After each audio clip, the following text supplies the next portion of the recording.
Olá, hoje é o nosso quarto encontro do grupo de estudos sobre o livro Mentes Únicas, escrito pelo Dr. Clay e pela Luciana Britz. E hoje nós vamos falar sobre o capítulo 3, dar continuidade a esse capítulo por ele ser extenso, com os subtítulos: Pode ter autismo, o que eu faço? E, ok, vou ao médico especialista, mas ele existe? Qual a vantagem? Lembrando que vou deixar o link para você adquirir o livro aqui embaixo na descrição desse vídeo. Eu sou a professora Cláudia Mesitieri, psicóloga e pedagoga. Vamos começar pelo subtítulo: Pode ter autismo, o que eu faço? Então, lápis e papel na mão. Observar o desenvolvimento da criança é de extrema importância, segundo os autores, e faz parte dos cuidados que dispensamos a ela. Sabemos que é fundamental levar a criança para o acompanhamento com o pediatra uma vez ao mês até ela completar 1 ano de idade. E a partir daí, passamos a levar uma vez ao ano. E tem famílias até que ainda preferem levar de 6 em 6 meses. Está ótimo. A observação atenta que devemos ter no acompanhamento com a criança tem início no primeiro passo, que é conhecer as etapas do desenvolvimento infantil. Cláudia, como posso saber o que é esperado em cada etapa do desenvolvimento infantil? Uma sugestão que os autores nos trazem no livro Mentes Únicas é utilizar as escalas que nós temos nas carteirinhas de vacinação que toda criança recebe ao nascer. É aquela que levamos para o atendimento com o pediatra e onde ele anota os dados sobre o crescimento da nossa criança. Ao perceber qualquer atraso também, ou quando nós tomamos conhecimento familiares e amiguinhos que estão também na mesma fase de desenvolvimento que a nossa criança, essa comparação é muito válida. Quando avaliamos uma criança dentro do seu perfil de socialização, não devemos perguntar se ela interage ou não com os colegas, mas sim como ela interage. O como é mais amplo, entende? Como ela interage. Porque exige de nós a observação de todo o processo, do começo até o fim, em que nos chama a atenção a cada instante.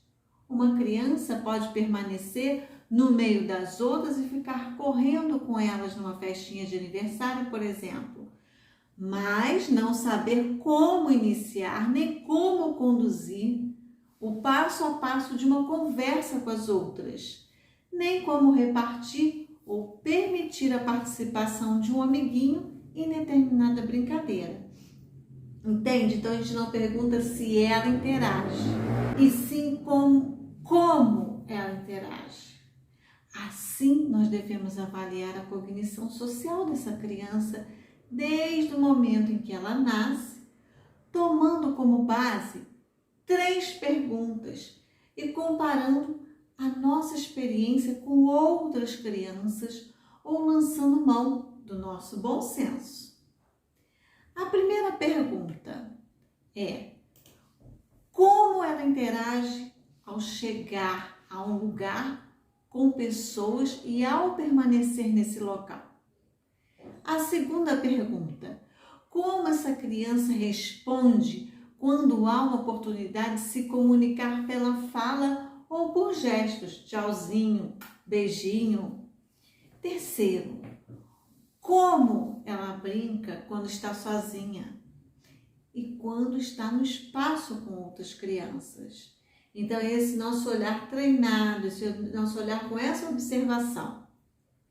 Essas 3 perguntas podem ajudar a direcionar melhor o que nós devemos observar ou até mesmo esperar quando nós avaliamos a cognição social dessa criança. E elas devem ser feitas quando a criança estiver num ambiente natural, no qual ela esteja acostumada a ficar e nesse ambiente conviver. Porque se a gente vai avaliar essa criança num contexto onde ela não está acostumada, é natural que ela se retraia. Então, o que eles trazem no livro como sugestão é que essa criança seja sempre, tenha o nosso olhar, né? Seja sempre observada a partir de um ambiente onde ela já está acostumada a conviver com as demais pessoas. Essas perguntas devem estar na memória dos professores, pais, pediatras e de qualquer profissional que conviva com as crianças ou as avalie. Por quê? Porque as características descritas anteriormente vão responder essas perguntas, vão definir se a criança possui um comportamento social típico ou não. Por isso, ao chegar no local, e essa criança, quando ela não olha para um interlocutor, se ela não se importa com as pessoas do local, somente prioriza objetos, por exemplo, entrou no meu espaço da clínica psicopedagógica e para o atendimento, ela desconsidera as pessoas que estão ali, sempre vai somente para os objetos. Se ao ser chamada pelo nome, essa criança não responde. Se evita olhar nos olhos, não é que não olha nos olhos. Muitas podem olhar, mas de uma forma muito mais rápida do que normalmente uma criança manteria o olhar, né? Ou se não cumprimenta também as pessoas, não estranha, não faz uso de gestos, porque não compreende o símbolo, o significado desses gestos, né? Devemos suspeitar que essa criança tem autismo. Os autores, inclusive, aprofundam ainda mais o que nós devemos observar. Devemos observar se essa criança, numa oportunidade de se comunicar num determinado ambiente, ela ignora os outros, não sabe responder de acordo com a idade dela, não faz uso de sinais corporais esperados, né? Por exemplo, tá todo mundo embora, tchau, tchau, tchau, ela não consegue, porque ela não consegue simbolizar esse movimento, não consegue dar uma continuidade à conversa, usa palavras repetidas ou repete o que o outro fala. Quando essa criança ela não sabe usar palavras adequadas ao contexto, ou seja, ao assunto que está sendo tratado naquela conversa. Devemos também suspeitar que essa criança tem autismo. Se essa criança utiliza o brinquedo de formas diferentes para a qual ele se destina, se agride a todo momento as outras crianças, tira o brinquedo das mãos delas, quebra o brinquedo, fragmenta os brinquedos, demonstra interesse somente por partes do brinquedo. Nós devemos suspeitar que essa criança também tem autismo, porque esse brinquedo, quando não é usado, né, não é utilizado por essa criança com a sua função, por exemplo, uma peteca, a criança vai tirando as penas, você já mostrou para ela como se joga com peteca, e ela não conseguiu entender, ela não consegue abstrair para que serve e começa a utilizar a peteca com outra função para ficar rodando, para poder tirar as peninhas, por exemplo, o carrinho, né? Se roda a rodinha ou se vai desmontando, nunca você vê aquela criança simbolizando o avião, né? Fazendo a função daquele brinquedo, suspeitar, tá bem?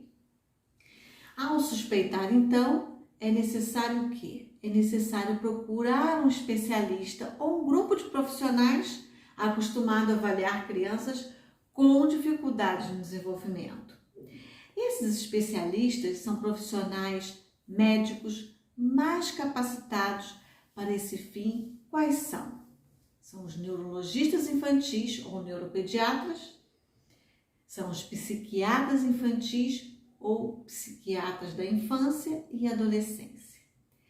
Aí, nós iniciamos então o nosso segundo tema de hoje, ok? Eu vou ao especialista, mas ele existe? Qual a vantagem? Se nós considerarmos o especialista aquele formado em determinada área com diploma e pós-graduação, não existe esse especialista no autismo até o momento em que eles escreveram aqui, deixaram registrado no livro. Infelizmente, não existe essa especialidade formalmente, nem prevista em nossas faculdades e universidades do nosso país.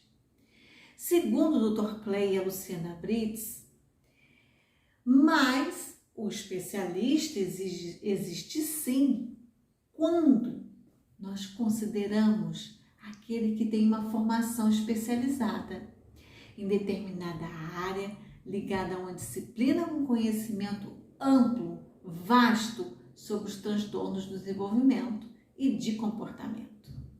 Nesse caso, nós temos um especialista, mas poderíamos acrescentar mais alguns dados que devem ser considerados. O especialista em autismo é aquele que tem ampla experiência no tema, é aquele que lê regularmente revistas, está sempre se atualizando com o que existe de mais moderno e validado cientificamente. O especialista é aquele que se baseia em evidências científicas e seguindo os consensos internacionais. Não inventa, não cria formas de tratamento que não são reconhecidas nem seguras. Não exploram os pais e cuidadores de pessoas com autismo. Informam também os direitos e deveres incluídos a cada caso e têm equilíbrio para solicitar os exames complementares àqueles que são realmente necessários. O especialista sabe que no autismo nós não podemos perder tempo e que intervenções devem ser as que têm comprovação eficaz. Por isso, ele traça um planejamento realista de acordo com as condições da família e com a forma de aplicá-lo, não somente na clínica, mas que essa intervenção, esse planejamento, ele se estenda também à casa e à escola dessa criança, ok?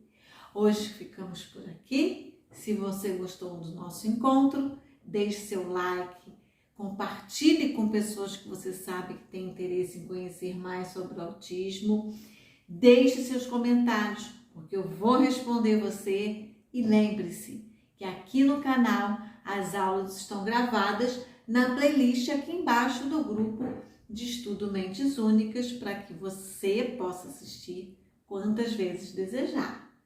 Caso tenha ficado alguma dúvida, escreva para mim. E além desses outros vídeos, além desse vídeo, eu também tenho outros falando sobre TDAH, educação emocional, método PPP, PEI, que é o Plano Educacional Individualizado. Como sempre, convido vocês, passem pelo canal, inscrevam-se e compartilhem o link e nos vemos no próximo encontro, que será o nosso 5º encontro, ok? Na semana que vem. Eu espero que vocês tenham gostado. Um beijo. Tchau, tchau.